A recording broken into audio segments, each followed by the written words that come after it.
Welcome back. Top five free agents for 2025. So, my top five players who clubs can now talk to, obviously, with the November 1 deadline, haven't been broken today. Let's get straight into it. Number five, I've got Bradman Best, the centre from the Newcastle Knights, who I thought had a massive breakout year. Really matured as a player as well. And the fact that he now has New South Wales origin under his belt, and I think he'll be that centre now for some time is another string in the bow that they could use to obviously jack up that offer as well. Look, there's a number of clubs out there I feel like that can benefit from Bradman Best services. One for mine is the Eels. Obviously, they've been looking for some X factor in the back line, and I don't think they're centres at the moment. They've got Will Penasini, who I think is a lock there for some time to come, but that extra centre spot is there available. I don't think Simonson is the answer for the Eels, so I think the Eels could be putting their hat in the ring for Bradman Best. You got the Roosters as well, who, depending on what happens with another one of these players that are in my list, Joey Manu, they might be needing a strike centre. They might not have too much because obviously Sula is leaving as well, so they will definitely have some room in that salary sombrero. The Dragons as well. We've already seen that the news come out today about the fact that they've already tabled a 1.2 million over 5 year offer for Joey Manu, so they're very, very interested. And the other thing is, I can see a lot of clubs throwing their money at Bradman Best who don't get Joey Manu, so they might put their hat in the ring, like I've just said for the Dragons with Joey Manu, but Joey Manu might have already re-signed or whatever, and that Bradman Best is the next best option there for the centres.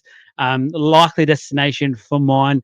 I can't see him leaving the Newcastle Knights. I think the Newcastle Knights are already making room to accommodate the extra money that he will be needing. So I think Bradman Best is staying there at the Newcastle Knights. Very, very handy. Be able to build that combination with Ponga and the outside backs as well. Number four on my list. It could have gone a few ways, this one. Um, Obviously, Tom Dearden is floating around. I think he would be excellent, but I've gone this guy for different reasons. I've gone Adam Reynolds for my number four. Um, Adam Reynolds for my, obviously at the end of his career, he's probably only got another maybe maximum 2 years left, including 2024. So really, you're only really signing for maybe 1 year. Maybe you can get an extra year out of him. But the other thing is you got to be careful money wise. You don't want to be throwing too much money at a playmaker who is on the back of his career and his body is starting to break down a little bit. Um, that's a question that a lot of clubs will ask themselves. But some of the options I think available for Adam Reynolds for those couple of years past this year coming up is like the Tigers, the Bulldogs, that sort of a club who are building, have some young talent coming through and just need that sort of on-field coach to direct. I think that's Adam Reynolds down to an absolute T. Likely destination for mine. I have written down here. I've got him for the staying at the Brisbane Broncos. Now I've got an asterisk there because a lot that depends on Ezra Mam, the money that they have to give Ezra Mam. You've also got to realise that Reece Walsh is getting an upgrade.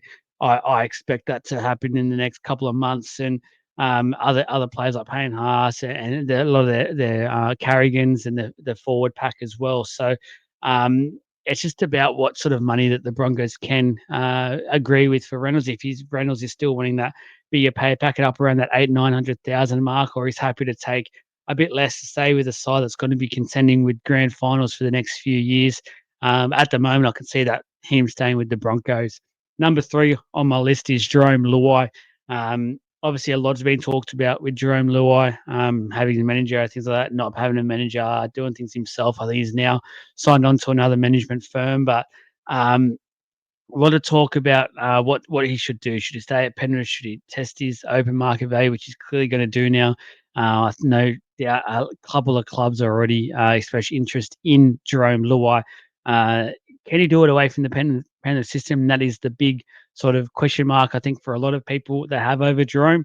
I thought we've seen a little bit of that with Samoa last year at the World Cup, that he took control, took charge, but can he do that week to week in an NRL level team? Because that's the money he's going to be demanding for if he is to leave Penrith. Because let's face it, Penrith only have a certain amount of money available to keep him.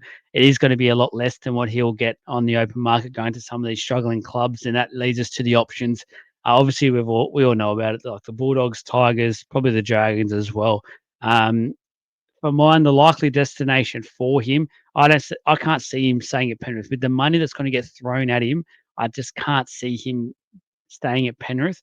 Penrith won't be able to get near it, so I've got him going to the Bulldogs. I think the Bulldogs are right in the prime sort of position to get his services, and now they've got Crichton, a couple of the other Penrith boys. You've got their Burton and things like that. I can see him really coming over to Bulldogs for a challenge, be that dominant playmaker there, and see what he can make of it. Number two on my list is Ezra Mam.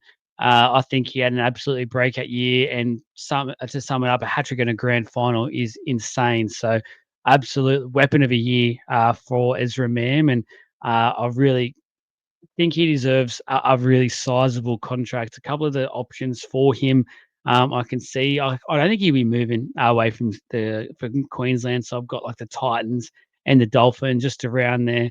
Wouldn't be a big move at all if he needed to move at all from his current destination. And both of those clubs, come 2025, will be needing a playmaker. I don't know if Kieran Foran will stay on, so they'll be needing a playmaker in the halves. And there is talk that Mam will be moving into that sort of halfback role over the next couple of years, and that's what he's been working so hard with Adam Reynolds for.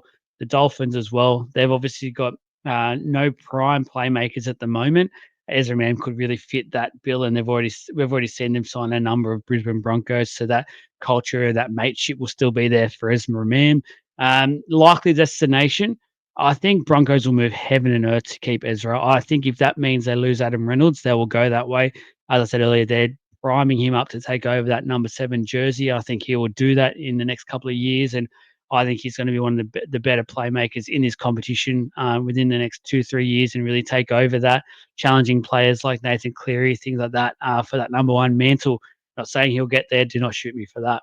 Number 1 on my list, and obviously someone I mentioned earlier, Joey Manu, who I personally feel like is the most wanted, should be the guy that every club is trying to get, whether it's to play centre, 5'8", fullback. Personally, I'd love to see him at fullback.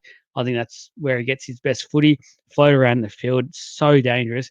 Honestly, I have Joey Manu as one of the best players in this competition at the moment. He should be demanding top dollar and become one of the highest paid players in this game.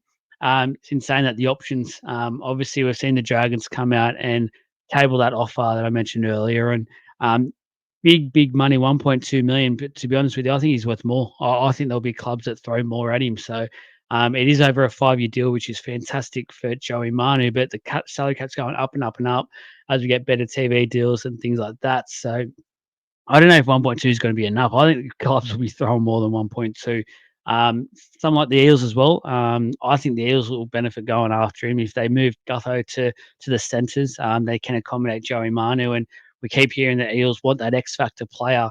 This could be the exact player that they go for if they let go of a couple of those players that are in those positions at the moment, not really making their own in the back line. I think the Eels can do well. The other one I want to throw out there, which I feel like is a smoky, but one to keep a lookout for, is the Cronulla Sharks, who I think they're in the same boat as the Eels. They're missing an X factor player. They've got some good, solid players in that back line, but they haven't done much over the last few years, have they? They've been in consistent finals footy, but they've been getting bundled out straight away. And every time they're out, it's sort of that talk about that X factor. They're missing something. I think that's something they need. I think Joey Manu, keep an eye out. I think the Sharks could come in to have a bit of a fight for Joey Manu's signature. Likely destination, it's a hard one. I think this was the hardest one for me to come up with, because on one hand, if he wants the money, he's going to get massive offers. But I can see the Roosters at the moment with potentially a couple of players that will leave in 2025. Obviously, we've got Swali already. They're just freeing up some money, it looks like, to keep some of these big names at the moment. We're seeing about 8 players leave overnight. I feel like they're trying to find ways to keep Joey Manu, but the question is, obviously, Tedesco's still there. Does Joey Manu want to play fullback? If it's fullback he wants, he will have to leave the Roosters. There's no denying that, because Teddy, I think, will go another couple of years. So let's see where that ends up. But let us know in the comments what you feel your top 5 is free agents, and where you'd play my top 5 so far. So you Bradman Best, Reynolds, Leilua, Mam, and Manu. Where can you see them going?